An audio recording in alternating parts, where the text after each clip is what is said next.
Hello everyone, welcome to this channel. आज के इस लेक्चर में हम एक सब्जेक्ट के बारे में बात करने वाले हैं जो कि आपका है फ्लूइड मैकेनिक्स। इससे पहले के लेक्चर में हमने डिस्कस किया था इस सब्जेक्ट्स के जो इंट्रोडक्शन है उसके बारे में, इसकी प्रॉपर्टीज़ उसके बारे में, इंपॉर्टेंट प्रॉपर्टीज़ में कैपिलरिटी, सरफेस टेंशन, इसके बारे में हमने डिस्कस किया था। आज हम एक और इम्पोर्टेंट प्रॉपर्टीज़ के बारे में डिस्कस करने वाले हैं, वो प्रॉपर्टी है आपकी विस्कोसिटी। तो अगर हम बात करें आज विस्कोसिटी के बारे में, तो सबसे पहले विस्कोसिटी को एक्सप्लेन करने की ज़रूरत है, समझना है कि विस्कोसिटी क्या है। विस्कोसिटी को हम कई डेफिनेशन से समझा सकते हैं, लेकिन सबसे जो इम्पोर्टेंट या सबसे जो सिंपलेस्ट डेफिनेशन है वो यह है, it is resistance to flow. मतलब फ्लूइड की ऐसी प्रॉपर्टी जिसमें आपका जो फ्लो के दौरान रेजिस्टेंस होता है, उस प्रॉपर्टी को हम बोलते हैं विस्कोसिटी। मतलब फ्लूइड की एक लेयर दूसरी लेयर के ऊपर कितना रेजिस्टेंस ऑफर्ड करेगी, उसी को हम बोलते हैं विस्कोसिटी। जितना ज़्यादा रेजिस्टेंस होगा उतनी ही ज़्यादा आपकी विस्कोसिटी होगी, और जितना रेजिस्टेंस कम होगा उतनी कम आपकी विस्कोसिटी होगी। तो इधर से हम डिफाइन कर सकते हैं विस्कोसिटी को। कैसे डिफाइन कर सकते हैं? It is resistance offered by one layer of fluid to another adjacent layer of fluid is known as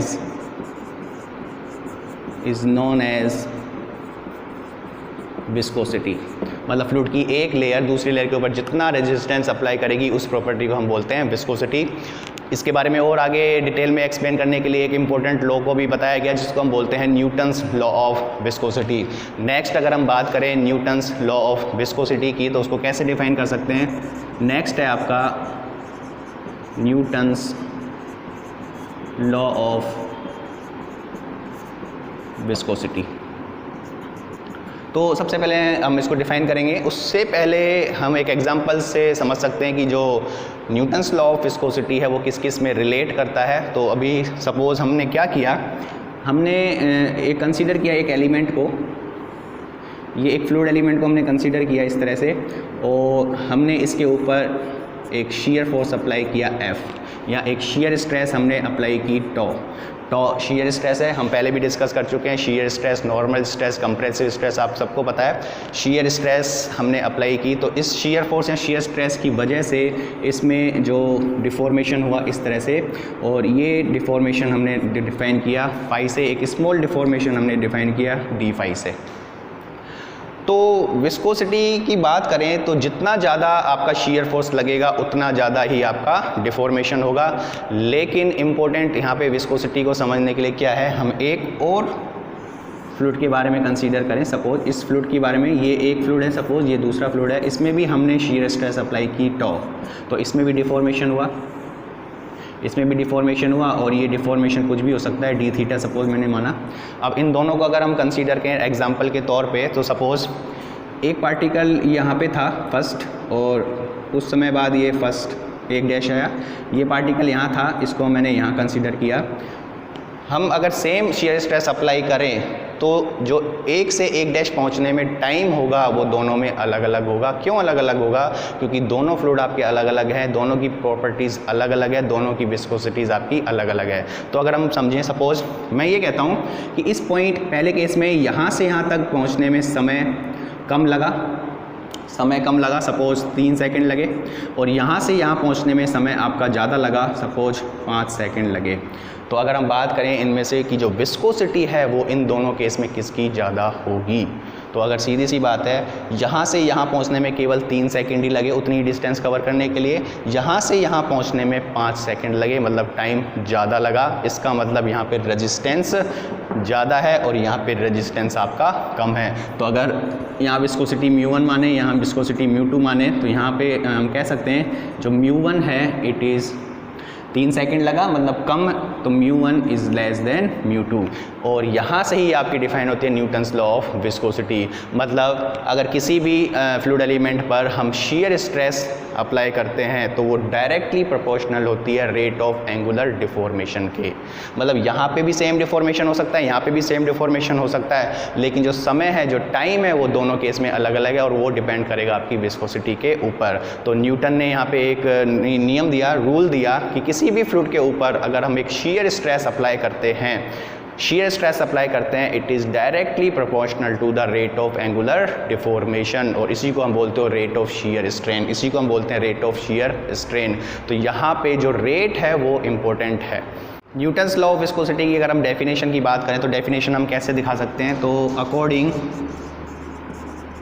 according to this law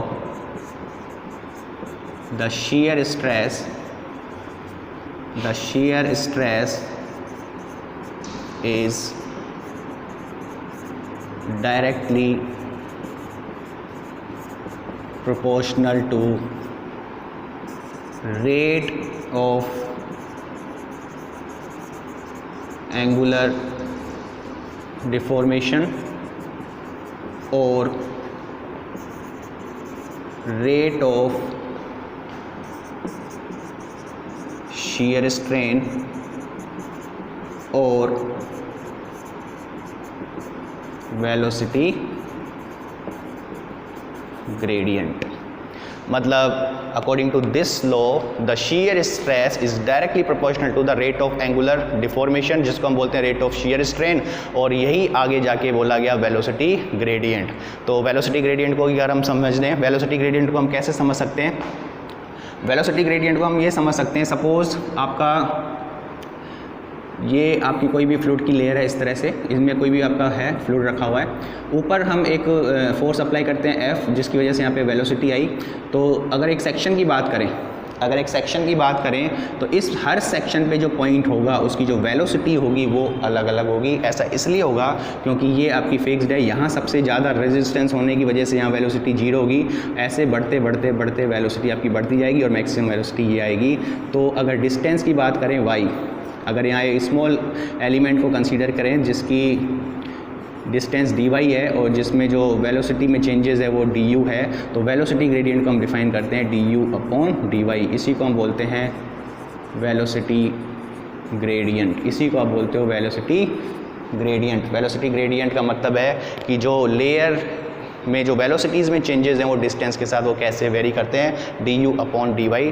तो आगे जाके ये देखा गया कि जो रेट ऑफ एंगुलर डिफॉर्मेशन है वो आपका बराबर हो जाता है वेलोसिटी ग्रेडियंट के, डिराइव्ड होता है, अभी हमारे काम की चीज़ नहीं है, लेकिन dθ/dt जिसको हम बोलते हैं रेट ऑफ एंगुलर डिफॉर्मेशन, वो बराबर हो जाता है आपका du/dy। अभी देखते हैं मैथमेटिकली इस लॉ को हम कैसे मैथमेटिकली देख सकते हैं। तो न्यूटन्स लॉ ऑफ विस्कोसिटी में हमने डिफाइन किया था, उसकी डेफिनेशन को देखा था। अब हम देखते हैं कि जो मैथमेटिकल फॉर्मूला है वो हम कैसे लेके आ सकते हैं। तो हमने ये डिफाइन किया था, according to this law the shear stress is directly proportional to the rate of angular deformation। जहाँ पे एंगुलर डिफॉर्मेशन dθ है तो रेट dt हो जाएगा, मतलब समय के साथ कितना एंगल में चेंजेस होता है उसी को हम बोलते हैं रेट ऑफ एंगुलर डिफॉर्मेशन। और आगे जाके मैंने आपको बताया था कि ये जो रेट ऑफ एंगुलर डिफॉर्मेशन है ये dθ/dt ये आपका बराबर हो जाता है du/dy के। तो यहाँ से अगर हम बात करें tau which is directly proportional to du/dy, और ये भी हमने डिस्कस किया था कि ये जो रेट ऑफ एंगुलर डिफॉर्मेशन है वो किस पे डिपेंड करेगा, प्रॉपर्टी के ऊपर। वही प्रॉपर्टी आपकी थी विस्कोसिटी। तो इस प्रोपोर्शनलिटी को हटाने के लिए एक कांस्टेंट हम लेके आते हैं, इसी कांस्टेंट को आप बोलते हो म्यू du/dy, जहाँ पे म्यू आपकी है डायनामिक विस्कोसिटी। इसी कांस्टेंट को बोला जाता है विस्कोसिटी या डायनामिक विस्कोसिटी। तो यही आपका है न्यूटन्स लॉ ऑफ विस्कोसिटी। कई बार ऑब्जेक्टिव में डायरेक्ट फॉर्मूले में बेस पूछा जाता है कि इनमें से जो न्यूटन्स लॉ ऑफ विस्कोसिटी है वो क्या है, तो tau is equal to mu du/dy, जहाँ पे टॉ आपका हो जाता है shear स्ट्रेस, म्यू आपका हो जाता है डायनामिक विस्कोसिटी, और आपका du/dy हो जाता है वेलोसिटी ग्रेडियंट। du/dy आपका हो जाता है वेलोसिटी ग्रेडियंट। तो काफ़ी इंपॉर्टेंट है। इसके साथ साथ यह फॉर्मूला आपका यूज़ होता है कई न्यूमेरिकल्स में। न्यूमेरिकल्स किस प्रकार से आते हैं? न्यूमेरिकल सपोज इस प्रकार से कोई न्यूमेरिकल आपको दिया होगा, एक सिंपलेस्ट ऑब्जेक्टिव भी बनता है। ये कोई एक फिक्स प्लेट है और इसके बीच में कोई भी आपका फ्लूइड है, लिक्विड है, जिसकी विस्कोसिटी म्यू है और इन दोनों के बीच की डिस्टेंस सपोज y है। इधर इस ऊपर वाली प्लेट पे एक फोर्स लगाया जाता है F और इसकी वजह से इसमें वेलोसिटी आती है v। तो ये कंसीडर किया जाता है it is linear profile. Linear मतलब है कि यहाँ पे जो वेलोसिटीज़ में चेंजेस होंगे वो लीनियरली चेंजेस होंगे, क्योंकि चेंजेस तो होंगे क्योंकि सबसे ज़्यादा रेजिस्टेंस यहाँ होगा। जैसे जैसे आप ऊपर जाते जाओगे रेजिस्टेंस कम होता जाएगा और मैक्सिमम वेलोसिटी आपको यहाँ मिलती है। तो इसी फॉर्मूले की बात करें तो ये फॉर्मूला था आपका tau is equal to mu D U upon D Y. यहाँ अगर हम बात करें टॉ शियर स्ट्रेस को आप कैसे डिफाइन करते हो? It is shear force per unit surface area. मतलब ये जो आपकी ऊपर की प्लेट है इसका जो सरफेस एरिया वो इंपॉर्टेंट होगा। तो यहाँ पे टॉ की जगह हम लिख सकते हैं F upon A area mu. D you मतलब चेंज इन वेलोसिटी, मतलब यहाँ से लेके यहाँ तक की बात करें तो वेलोसिटी में कितना चेंज हुआ। यहाँ वेलोसिटी आपकी 0, यहाँ मैक्सिमम वेलोसिटी मैंने मान ली v, तो ये हो जाएगी v माइनस 0 और डिवाइड किया डिस्टेंस y, तो यहाँ से हो जाएगा म्यू v अपॉन में y। तो यहाँ से अगर फोर्स का हम फॉर्मूला देखें, फोर्स का फॉर्मूला आपका हो जाएगा mu A V upon Y. Numerical point of view से काफ़ी इंपॉर्टेंट है। F equal to mu A V upon Y. कई सारे न्यूमेरिकल्स आपके सोल्व हो जाएंगे। 1 2 3 4 5 वेरिएबल्स हैं, आपको कोई 4 वेरिएबल्स दे देगा और 5वां वेरिएबल्स आपसे पूछेगा। वो हो सकता है आपका फोर्स हो, विस्कोसिटी हो, एरिया हो, वेलोसिटी हो या डिस्टेंस हो। इसके साथ साथ एक चीज़ और कई बार पूछी जाती है कि जो पावर है कितनी एब्जॉर्ब हुई या कितना पावर हमें लगाना पड़ेगा ऊपर की प्लेट को इतनी वेलोसिटी देने के लिए। तो पावर को भी हम यहाँ से डिफ़ाइन कर सकते हैं। पावर की बात होती है तो पावर को हम कैसे डिफ़ाइन करते हैं? पावर को आप डिफ़ाइन करते हो कि जो रेट ऑफ डूइंग वर्क, मतलब वर्क पर सेकंड। पावर को आप डिफाइन करते हो वर्क पर सेकंड और वर्क को आप डिफाइन करते हो force into distance upon time T और डिस्टेंस अपॉन टाइम टी को आप डिफाइन करते हो वेलोसिटी से। तो पावर का एक सिंपल फॉर्मूला आपका बनेगा इट इज़ F इनटू में V। F आप यहाँ से कैलकुलेट कर लोगे, वेलोसिटी आपको दी हुई होगी तो उसको सीधा मल्टीप्लाई करोगे तो आपको ये पता पड़ेगा कि जो ऊपर वाली प्लेट में कितनी पावर हमें देनी पड़ेगी इतनी वेलोसिटी तक लेके आने के लिए। तो ये तो कुछ बातें हुई न्यूटन्स लॉ ऑफ विस्कोसिटी, उसके फॉर्मूलेस के बारे में। अब इसके बाद हम इम्पोर्टेंट चीज़ को डिस्कस करेंगे, वो है आपका यूनिट्स ऑफ विस्कोसिटी। विस्कोसिटी को हम कैसे डिफ़ाइन करते हैं, उनकी MKS CGS यूनिट कैसे होती हैं और उनकी वैल्यूज़ कैसे होती हैं, न्यूमेरिकल्स में हम उसको कैसे यूज़ करते हैं उसके बारे में। इसके बाद हम डिस्कस करते हैं यूनिट ऑफ विस्कोसिटी के बारे में। तो नेक्स्ट अगर हम बात करें यूनिट्स ऑफ विस्कोसिटी के बारे में, तो कभी भी यूनिट्स जब भी हमें कैलकुलेट करनी होती है तो हमें फॉर्मूला ज़रूर पता होना चाहिए। तो अभी हमने न्यूटन्स लॉ ऑफ विस्कोसिटी में हमने फॉर्मूला देखा था। फॉर्मूला आपने क्या देखा था? जो F equal to mu A V upon में वाई, और अगर म्यू की बात करें तो म्यू आपका हो जाएगा F इंटू वाई और अपॉन एरिया इंटू में वेलोसिटी। तो जहाँ तक बात है इसकी यूनिट की, तो यहाँ से हम यूनिट, कई सारी यूनिट्स के बारे में हम डिस्कस करेंगे। तो सबसे पहले देखो यहाँ पे F को हम अगर डायरेक्ट न्यूटन में रखा, y आपका मीटर में रखा, एरिया आपका मीटर स्क्वायर में रखा और वेलोसिटी आपकी होगी मीटर पर सेकंड। तो यहाँ से यूनिट होगी न्यूटन, सेकंड आपका ऊपर, न्यूटन सेकंड पर मीटर स्क्वायर। तो जो डायनामिक विस्कोसिटी की, ये डायनामिक विस्कोसिटी की जो यूनिट होगी न्यूटन सेकंड पर मीटर स्क्वायर। कई बार ऑब्जेक्टिव क्वेश्चंस पूछा हुआ है न्यूटन सेकंड पर मीटर स्क्वायर, ध्यान रखना। और अगर हम बात करें एक और इसके बारे में, तो न्यूटन अपॉन मीटर स्क्वायर, इसकी आप बोलते हो पास्कल और इंटू सेकेंड। तो पास्कल इंटू सेकेंड भी आपकी यूनिट होगी किसकी? डायनामिक विस्कोसिटी की।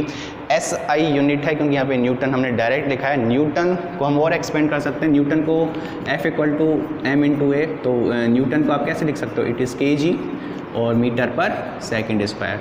तो हम अगर बात करें MKS, अगर हम बात करें MKS सिस्टम में, तो MKS सिस्टम में अगर हम बात करें न्यूटन की जगह हम रख सकते हैं kg metre per second square. यहाँ न्यूटन की जगह हमने ये रखा, ये सेकंड आपका था और अपॉन आपका था मीटर स्क्वायर। तो अगर हम बात करें यहाँ पे तो ये आपकी हो जाएगी kg 1 सेकंड से यहाँ सेकंड, 1 मीटर से यहाँ मीटर, तो यहाँ पे हो जाएगा मीटर इंटू में सेकंड। तो ये MKS सिस्टम की बात हुई।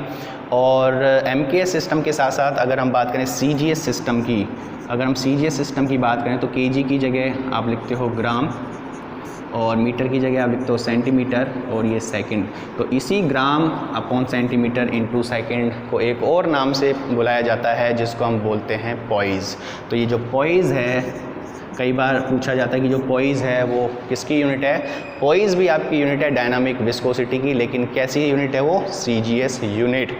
और इससे भी इम्पोर्टेंट बात ये है कि जो 1 न्यूटन सेकेंड पर मीटर स्क्वायर और जो पॉइज़ है उसमें क्या रिलेशन होता है, क्योंकि कई बार हो सकता है कि आपको पॉइज़ दिया हुआ हो न्यूमेरिकल में, और क्योंकि वो CGS यूनिट है लेकिन हम SI यूनिट या MKS यूनिट में सॉल्व करना चाहते हैं उसको, तो हमें चेंजेस कैसे होंगे वो जरूरी है। तो चेंजेस हम कैसे करते हैं, चेंजेस के लिए यहाँ हम देख सकते हैं, यहाँ देखें, हमें ये पता है कि जो 1 न्यूटन सेकेंड पर मीटर स्क्वायर है वो किसके बराबर है, kg, वही बात है, kg upon metre into second.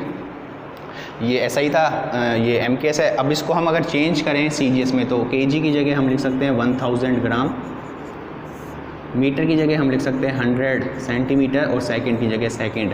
तो अगर इसकी बात करें तो ये वैल्यू आपकी सॉल्व होकर आती है, इट इज़ 10, और ये वैल्यू हमने लिखी थी, इट इज़ पॉइज़।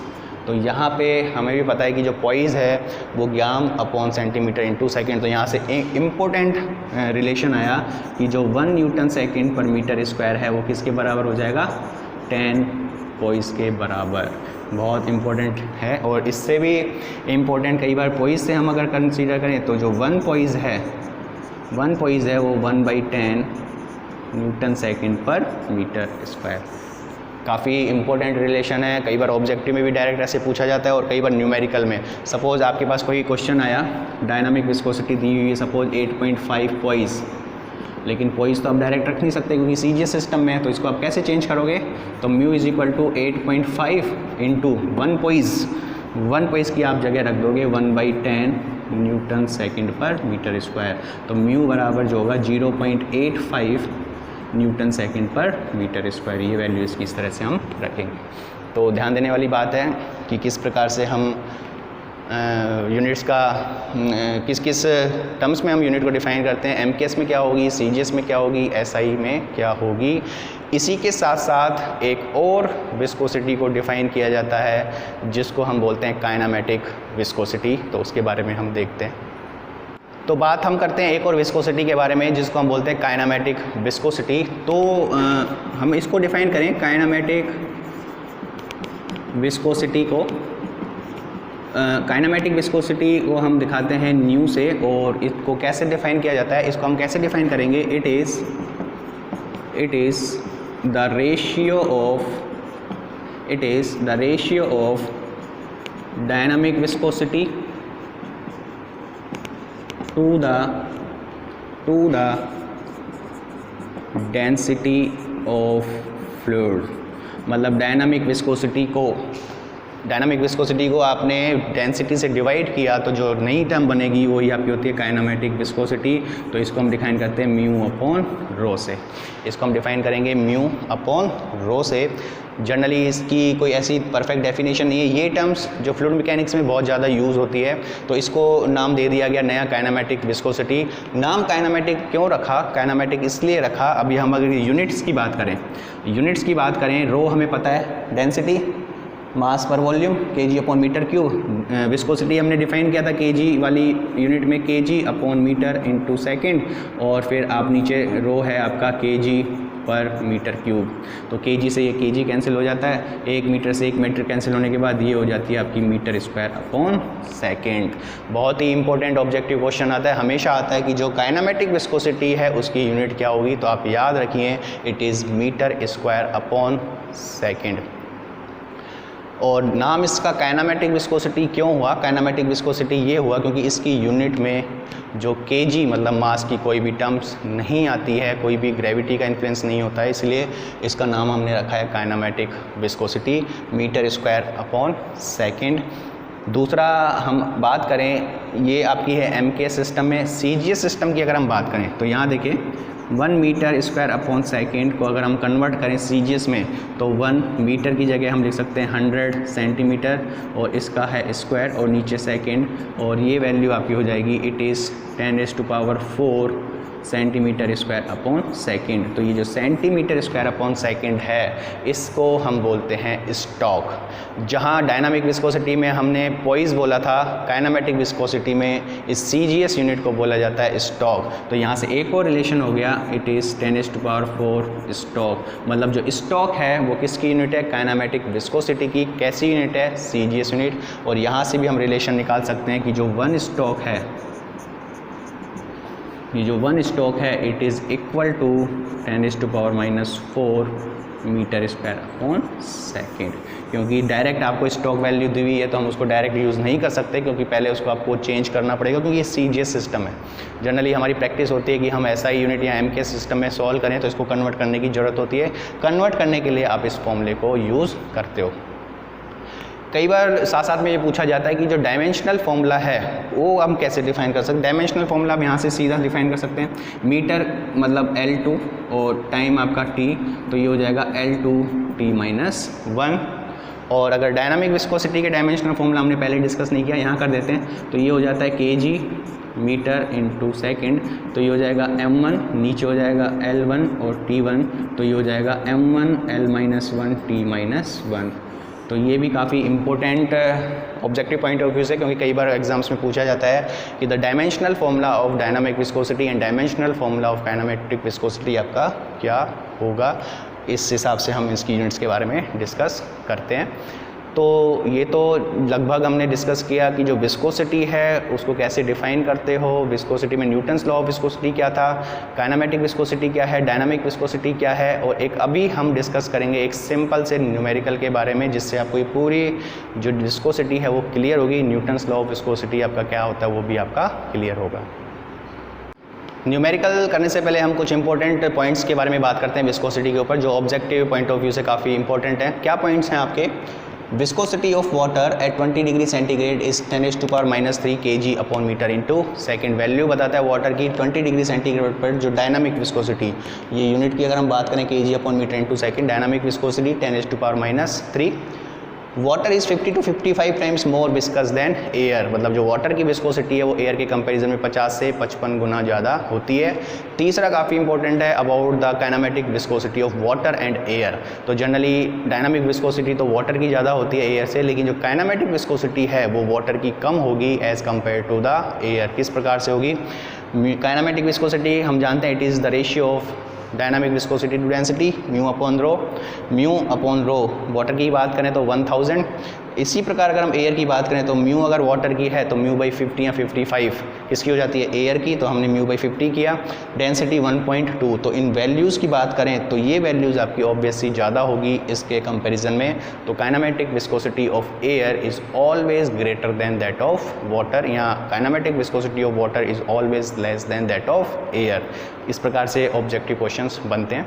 तो चलिए वापस से आपके न्यूमेरिकल की तरफ चलते हैं। चलिए एक सिंपल से न्यूमेरिकल की बात करते हैं, जिससे आपको न्यूटन्स लॉ ऑफ विस्कोसिटी के ऊपर किस प्रकार से सिंपलेस्ट न्यूमेरिकल बनते हैं वो आपको क्लियर होगा। क्वेश्चन है आपका, a flat plate of 0.1 metre square is pulled at 30 centimetre per second relative to another plate located at a distance of 0.01 centimetre from it. The viscosity of the fluid is 0.001 newton second पर metre square. Newton second पर metre square अगर आपको viscosity दी हुई है तो आपको समझ जाना चाहिए कौन सी विस्कोसिटी होगी? Dynamic viscosity. Then find the power required to maintain the velocity. Power required to maintain the velocity. देखो क्वेश्चन क्या कहता है, क्वेश्चन में एक प्लेट है और इसके रिलेटिव एक दूसरी प्लेट है जो मूव हो रही है, तो इसका मतलब इसको हम फिक्स कर सकते हैं। और इनके बीच में कोई भी एक फ्लूइड है और उस फ्लूइड की जो विस्कोसिटी है वो विस्कोसिटी म्यू आपको दी हुई है। विस्कोसिटी आपको दी हुई है 0.001 न्यूटन सेकेंड पर मीटर स्क्वायर। इन दोनों के बीच की डिस्टेंस भी आपको दी हुई है 0.01 सेंटीमीटर। और कहता है pulled at 30 centimetre per second. इस प्लेट को जो वेलोसिटी है 30 सेंटीमीटर पर सेकेंड से पुल किया जाता है। तो पुल करने में कितनी पावर हमें देनी है उसके बारे में बात करता है। और इसके साथ साथ आपको एरिया दिया हुआ है इस प्लेट का जो सरफेस एरिया है, ये एरिया आपको दिया हुआ है 0.1 मीटर स्क्वायर। तो इस क्वेश्चन में आपसे पूछा है कि जो पावर है उसको हम कैसे सॉल्व कर सकते हैं। तो जो पावर की अगर हम बात करें, तो पावर की बात करें तो अभी हमने डिस्कस किया था कि जब पावर निकालने का सिंपलेस्ट फॉर्मूला है फोर्स इनटू में वेलोसिटी, ये हमने पहले भी डिस्कस किया था। तो यहाँ सबसे पहले हमें दो चीज़ें चाहिए, फोर्स इनटू वेलोसिटी। वेलोसिटी आपको डायरेक्ट दी हुई है, एक चीज़ कैलकुलेट करनी है, वो है आपकी फोर्स। कैसे कैलकुलेट करें, तो हमेशा ध्यान रखना है कभी भी इस तरह के क्वेश्चंस हों, दो प्लेट हैं, उनके बीच में कोई भी फ्लूइड है, लीनियर वेलोसिटी प्रोफाइल वो बताएगा आपको, और आपसे कुछ भी वेलोसिटी फोर्स के बारे में बात करें तो न्यूटन्स लॉ ऑफ विस्कोसिटी आपको अप्लाई करना है। न्यूटन्स लॉ ऑफ विस्कोसिटी सबसे पहला आपका ये था, tau is equal to mu D U upon D Y. फिर हमने इसको डिराइव किया था F equal to mu A V upon Y से। टॉ की जगह एफ अपॉन ए था, म्यू की जगह mu, D U upon D Y की जगह वी अपॉन वाई, क्योंकि लीनियर प्रोफाइल है। यहाँ से हम फोर्स को कैलकुलेट कर सकते हैं, लेकिन यूनिट का हमेशा ध्यान रखना, सारी यूनिट सेम सिस्टम में होनी चाहिए। म्यू आपका है 0.001, यूनिट क्या है, न्यूटन सेकेंड पर metre square, multiply by area, area 0.1 metre square, multiply by velocity, velocity देखो 30 सेंटीमीटर पर सेकेंड है, तो इसको हम करेंगे 30 इंटू 10⁻⁻² मीटर पर सेकेंड, और इसको डिवाइड आपने कर दिया किससे, वाई, वाई है आपका सेंटीमीटर में, तो 0.01 इंटू 10⁻⁻² मीटर। तो जब आप यहाँ पे कैलकुलेशन करोगे तो सबसे पहले वैल्यूज़ की बात करें, देखो वैल्यू की बात करें तो ये 10⁻⁻² और ये 10⁻⁻² कैंसिल हो जाएंगे, 30.1 है, 0.001 है, तो 1 2 3 4 10⁻⁻4 या 1 2 तो 10⁻⁻2, तो यहाँ 30, तो 30 इंटू 10⁻⁻2। यूनिट की बात करें तो देखो मीटर स्क्वायर, मीटर स्क्वायर, इस मीटर से ये मीटर और इस सेकंड से ये सेकंड, तो न्यूटन, फोर्स की यूनिट आपकी इसमें आएगी न्यूटन में, इसलिए हम न्यूटन सेकंड पर मीटर स्क्वायर को यहाँ डायरेक्टली रखा। तो ये तो बात हुई फोर्स की। पावर की बात करें, पावर की बात करें तो फोर्स, पावर की बात करें तो हमें पता है इट इज़ फोर्स इनटू में वेलोसिटी। फोर्स हमने कैलकुलेट किया 30 इंटू 10⁻⁻2 और वेलोसिटी आपकी है 30 इंटू 10⁻⁻2। तो ये अगर बात करें तो इट इज़ 900 इंटू 10⁻⁻4 और पावर की यूनिट आपकी होगी वॉट, और इसको अगर हम सिंपली करें तो 12.09 वॉट। तो ये हम यहाँ से पावर को कैलकुलेट कर सकते हैं। तो ये सिंपल से न्यूमेरिकल्स बनते हैं इस न्यूटन्स लॉ ऑफ विस्कोसिटी के ऊपर। विस्कोसिटी की बात कर रहे हैं तो साथ में हम यह डिस्कस कर लेते हैं कि जो टेम्परेचर का इफेक्ट है विस्कोसिटी के ऊपर वो क्या होता है। तो जहाँ तक फ्लूइड की हम बात करते हैं तो फ्लूइड में हम दो केसेस कंसीडर होते हैं, एक आपका होता है लिक्विड और दूसरा आपका होता है गैस। काफ़ी कन्फ्यूजन्स हो जाता है क्योंकि जो दोनों में बिहेवियर है, लिक्विड में और जो गैसेस में टेम्परेचर का जो इफ़ेक्ट होगा वो दोनों अलग अलग होंगे। देखते हैं हम किस प्रकार से ये बिहेवियर है जो अलग अलग होगा। तो बात अगर हम सबसे पहले लिक्विड की करें या उसके कंपैरिजन में करें गैसेस के साथ, तो लिक्विड में जो इंटरमोलिकुलर डिस्टेंस होती हैं वो कम होती हैं as compared to the gases, जिससे कोहेसिव फोर्स होते हैं वो आपके ज़्यादा होते हैं। तो कोहेसिव फोर्स ज़्यादा होने की वजह से आपका जो रेजिस्टेंस है पहले ज़्यादा होगा, लेकिन जैसे ही आप टेम्परेचर को इंक्रीज़ करते हो तो कोहेसिव फोर्स का जो अमाउंट, मैग्नीट्यूड या जो वैल्यूज़ है वो कम हो जाने से आपका जो रेजिस्टेंस ऑफ फ्लो है वो कम हो जाता है। और जहाँ पे रेजिस्टेंस ऑफ फ्लो की बात होती है वहाँ पे विस्कोसिटी की बात होती है। तो जैसे रेजिस्टेंस ऑफ फ्लो कम हुआ तो विस्कोसिटी भी आपकी कम हो जाती है, मतलब डिक्रीज़ हो जाती है।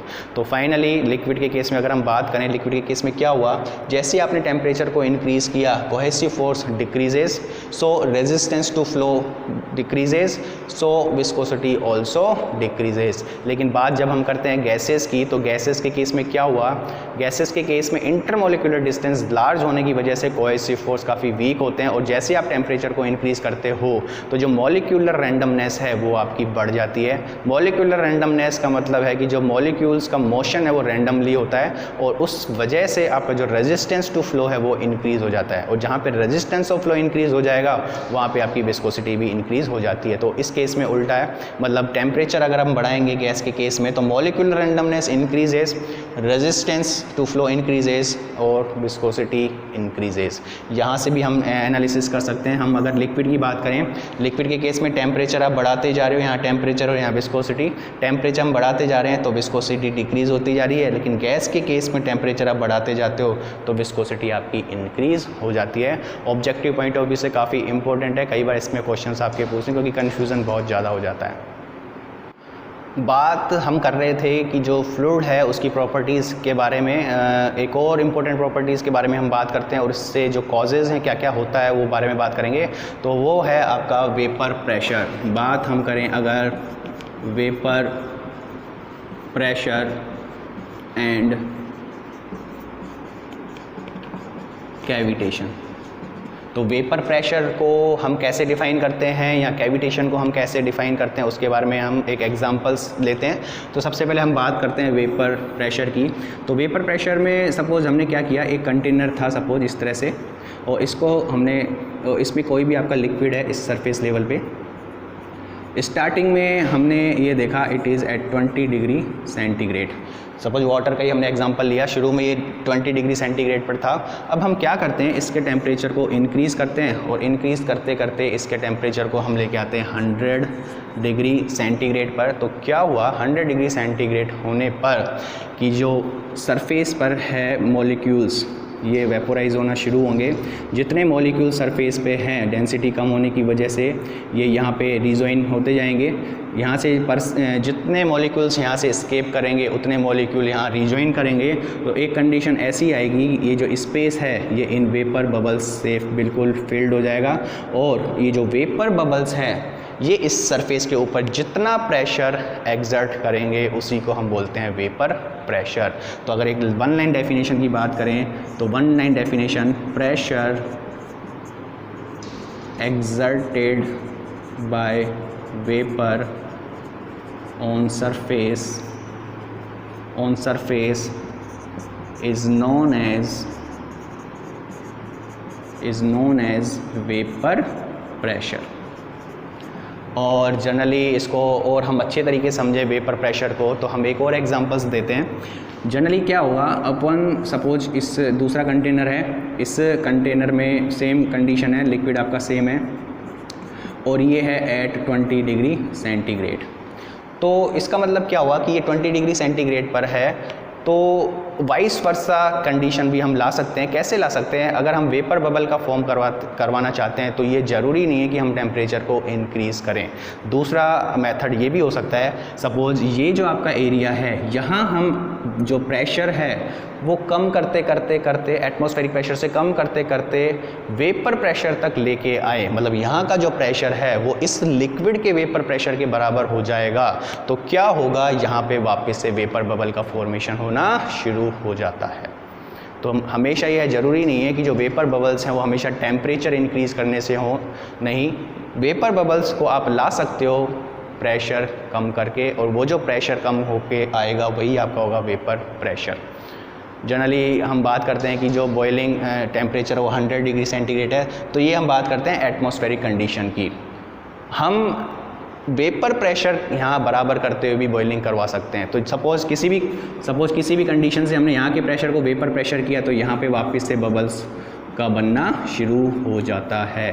तो वेपर प्रेशर लेके आने से बबल का बन जाता है और बबल बनने से वेपर प्रेशर आता है, दोनों वाइस वर्सा कंडीशन है। ये आपका 100 डिग्री सेंटीग्रेड पर लेकिन प्रेशर कांस्टेंट था, लेकिन ये आपका 20 डिग्री सेंटीग्रेड पर, लेकिन यहाँ अब जो प्रेशर होगा वो कौन सा प्रेशर होगा, वेपर प्रेशर। तो इस तरह से हम वेपर प्रेशर को समझ सकते हैं।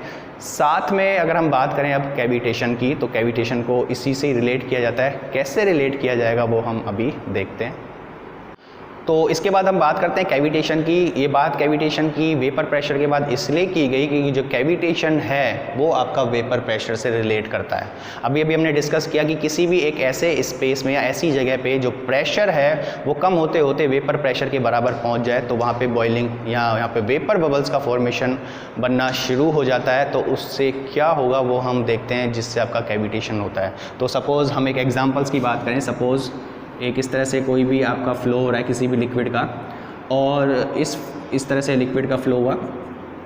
अभी हम आगे डिस्कस करते हैं, जब हम प्रेशर या जब हम बर्नौलीज़ इक्वेशन की बात करते हैं तो एरिया के साथ वेलोसिटीज़ में क्या होगा। तो ये अभी हम हाल फिलहाल देखें कि जैसे जैसे आप एरिया कम करते जाओगे वेलोसिटी बढ़ती जाती है, और जैसे ही वेलोसिटी आपकी बढ़ेगी वैसे ही आपका प्रेशर कम होगा। वो अच्छे से हम इसको एक्सप्लेन करेंगे जब हम बर्नौलीज़ इक्वेशन के बारे में डिस्कस करते हैं, क्योंकि बर्नौलीज़ इक्वेशन अभी हम बताते हैं आपको P/ρg + V²/2g + z is always constant. तो ये प्रेशर हेड, ये वेलोसिटी हेड और ये कांस्टेंट। तो सपोज ये अगर एक हॉरिजॉन्टल पाइप है तो ये जेड हमेशा कांस्टेंट रहेगा। तो ये कांस्टेंट मतलब इन दोनों का सम हमेशा कांस्टेंट होता है। सपोज ये 10 है, तो किसी भी स्पेस में अगर प्रेशर आपने कर, सपोज शुरू में ये 5 + 5 दोनों 10 थे, इसको तो हमेशा 10 ही लेना है। अगर प्रेशर को आपने 6 किया तो वेलोसिटी को आपको कम होना पड़ेगा, तभी जाके वो आपका 10 के बराबर आएगा। तो इसका मतलब एक ऐसे स्पेस में जहाँ वेलोसिटी बढ़ जाएगी वहाँ पे फ्लोइंग कंडीशन में वहाँ पे प्रेशर हमेशा डिक्रीज़ हो जाएगा। एक एग्जाम्पल लिया हमने, यहाँ पे हमने एग्जांपल लिया, ये एक सेक्शन कंसीडर किया हमने। तो एरिया कम होते होते क्या हुआ, यहाँ की जो वेलोसिटीज़ है वो ज़्यादा होती गई, जहाँ पे आपकी मैक्सिमम वेलोसिटी हो गई, लेकिन जो प्रेशर है वो आपका बहुत कम हो गया। तो कहीं एक ऐसी कंडीशन ना क्रिएट हो जाए इस सेक्शन पे कि यहाँ का जो प्रेशर कम होते होते, क्योंकि वेलोसिटी बढ़ती जा रही है, वेलोसिटी बढ़ती जा रही है तो प्रेशर कम होता जा रहा है, तो कहीं एक ऐसी कंडीशन क्रिएट ना हो जाए कि इस सेक्शन पर जो प्रेशर है वो कहीं वेपर प्रेशर के बराबर ना पहुँच जाए। तो सपोज यहाँ अगर वेपर प्रेशर के बराबर पहुँच गया, तो हमने पहले भी डिस्कस किया था कि किसी भी स्पेस में या किसी भी रीजन में जो प्रेशर वेपर प्रेशर के बराबर हो जाए तो वहाँ वेपर बबल्स का फॉर्मेशन होना शुरू कर देता है। इसके अंदर के जो मॉलिक्यूल्स है एयर के रूप में बाहर निकलते हैं। तो सपोज मैंने मान लिया यहाँ वेपर प्रेशर आया, वेपर प्रेशर होने की वजह से यहाँ वेपर बबल्स का बनना शुरू हुआ, और फ्लो के साथ साथ ये जो वेपर बबल्स हैं ये इस डायरेक्शन में, फ्लो की डायरेक्शन में जाते गए। तो जैसे ही फ्लो की डायरेक्शन में जाते गए आगे देखो वेलोसिटी कम होती जाएगी, लेकिन जो प्रेशर है वो वापस से बढ़ता जाएगा। जब भी ये vapour bubbles high pressure zone में जाते हैं, सपोज यहाँ हाई प्रेशर जोन में गए, तो हाई प्रेशर जोन में जाने की वजह से वो कोलैप्स हो जाते हैं, और कोलैप्स होने की वजह से इनके अंदर का जो प्रेशर बहुत कम हुआ और यहाँ का जो लिक्विड है वो बहुत तेज़ी से रश करता है। ये बहुत तेज़ी से कोलैप्स होने से रश हुआ, जिसकी वजह से क्या हुआ, लिक्विड ये जो आपका पाइप है या जो आपकी सरफेस है इस पर बहुत तेज़ इम्पैक्ट करता है, बहुत ज़्यादा आवाज़ के साथ, जिससे क्या हुआ, इस सरफेस में इरोड होना शुरू हो जाती हैं, इसमें वॉइड्स बनना शुरू हो जाते हैं, या ये सरफेस ख़राब होना शुरू हो जाती है बहुत तेज़ आवाज़ के साथ। इसी को हम बोलते हैं कैविटेशन। तो कैविटेशन का सिंपल सा रीज़न ये है, it is due to vapour pressure. किसी भी स्पेस में या किसी भी लोकेशन पर जो प्रेशर है वो अगर वेपर प्रेशर के बराबर पहुंच जाएगा तो वेपर बबल्स बनना शुरू हो जाएंगे, और जब भी वो vapour bubbles high pressure zone में जाएंगे तो कोलैप्स होंगे, टूटेंगे, जिससे आपका जो लिक्विड है वो बहुत तेज़ी से रश करके उस सरफेस पे या कहीं पे भी इम्पैक्ट करना शुरू हो जाता है। तो जनरली ये बात की जाती है कि जो कैविटेशन है वो जनरली कहाँ होता है, तो कैविटेशन वहीं होता है जहाँ आपका प्रेशर वेपर प्रेशर के बराबर पहुँच जाता है। तो इसका सीधा सा तरीका है कि इसको कैसे अवॉइड किया जाए, इसको सीधा सा है कि आप कभी भी एक ऐसी कंडीशन नहीं लेके आएँ कि जहाँ प्रेशर आपका वेपर प्रेशर से कम हो जाए। एग्जाम्पल्स की बात होती है तो सेंट्रीफ्यूगल पंप में क्या हुआ, सेंट्रीफ्यूगल पंप में जो इनलेट है जहाँ पे वाटर आपका एंटर करता है, नीचे एटमॉस्फेरिक कंडीशन है, उसको सक करना होता है, तो यहाँ प्रेशर कम होगा तभी वो सक करेगा। कहीं आप इतनी हाइट रख दी कि जो इनलेट पर जो प्रेशर है वो उस वेपर प्रेशर से कम हुआ, तो जैसे ही वेपर प्रेशर से कम होने लगेगा तो ये कैविटेशन की प्रॉब्लम आएगी। तो सेंट्रीफ्यूगल की जो आई है या इनलेट है उधर आपका कैविटेशन हो सकता है, क्योंकि वहाँ पे प्रेशर कम करना होता है। दूसरा अगर हम बात करें जो कैविटेशन की प्रॉब्लम है वो कहाँ हो सकती है, वो जो टरबाइन आपका जो रिएक्शन टरबाइन होता है उसके एग्जिट पर भी आपकी कैविटेशन की प्रॉब्लम हो सकती है, क्योंकि जो रिएक्शन टरबाइन में एग्जिट पर प्रेशर काफ़ी कम हो जाता है, तो उसी लिए हम ड्राफ्ट ट्यूब को भी यूज़ करते हैं। तो या तो ड्राफ्ट ट्यूब का उसको इनलेट कंसीडर करें या आपका रिएक्शन टरबाइन का एग्जिट करें, बात ही एक ही है। तो वहाँ पे प्रेशर कहीं ऐसा ना हो कि वेपर प्रेशर के बराबर पहुँच जाए, तो उस तरह से हम डिज़ाइनिंग करते हैं ताकि जो प्रेशर है वो वेपर प्रेशर के बराबर ना पहुँच पाए। ये डिज़ाइन पॉइंट ऑफ व्यू से काफ़ी इम्पोर्टेंट है। कभी भी आपको सक्शन हाइट अगर डिज़ाइन करनी है तो इसको भी कंसीडर करना होता है। तो अलग अलग लिक्विड के लिए जो वेपर प्रेशर है वो अलग अलग होगा, वाटर के लिए अलग होगा, आपका डीजल कोई भी फ्लूइड है उसके लिए, मरकरी है उसके लिए, सबके लिए आपका वेपर प्रेशर होगा वो बिल्कुल अलग होगा। तो इस तरह से हम कैविटेशन को भी वेपर प्रेशर से एक्सप्लेन कर सकते हैं।